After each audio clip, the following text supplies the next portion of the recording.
On a freezing winter night in 1959, nine experienced hikers set out on an expedition into the Ural Mountains.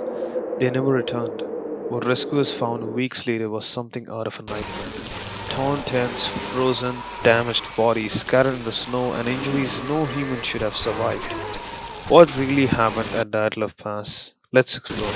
What was supposed to be a simple hiking expedition and what usually started with great enthusiasm and fun from a group of students from the Ural Polytechnic Institute led by Igor Dyatlov embarked on a ski trek to Mount Otorten. They were all skilled hikers, had decent experience, familiar with the extreme cold of Siberia, but something went terribly wrong beyond their wildest measure.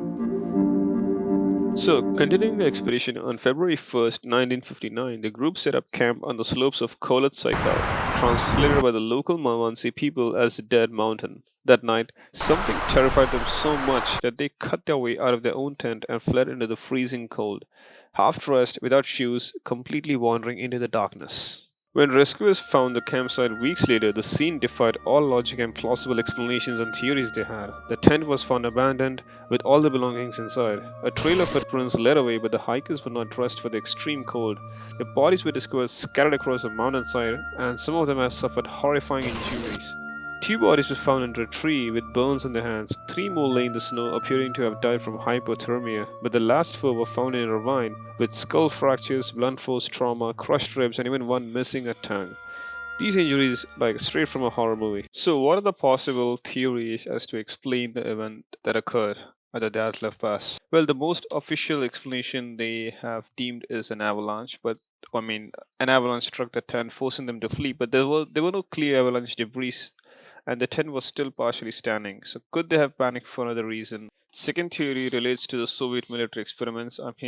There's always some secret experiments going on by the government, which they'll always obviously deny. Now, some witnesses believe they saw some strange orange lights in the sky that night, but we don't know exactly what these tests were. Surely they might have been testing some missiles, chemical missiles, and there may have been some leak or contamination with the snow or some storm or some other natural phenomena, and that may have triggered something in them. Going to some paranormal terms, we have the infrasound theory. Now, some experts suggest that the powerful winds created infrasound waves. It's an isolated place, there's almost nothing, zero visibility, and that may have caused extreme fear, paranoia, nervousness, and this may explain why they fled their tent in terror, half clad. So, but again, the injuries are still remain inexplicable. So that's why we have the Yeti or cryptid attack theory. A more bizarre theory which suggests that a large unknown creature may have attacked them. Now, some hikers, the injuries resemble those of a powerful predator, and there were reports of a large footprints in the snow. So maybe Bigfoot-like creature must be lurking around somewhere, or it may have been a monster hidden by the government. We don't know exactly. So to this day, the Dyatlov Pass incident remains one of the most spine-chilling unsolved mysteries of all time. There's no official explanation as to what happens there at night, just at night, alright? There's nothing goes wrong in the day, so you could visit the pass if you wish, but just be home before evening. Reports say was it an avalanche, a government cover-up, something far more sinister, like in the movie Devil's Pass we saw a teleportation network in the caves, and that kind of connected various time zones. So the mutants we saw, the humanoid creatures, they were the same victims from a different timeline. So it was kind of a loop, but we don't know exactly what's there.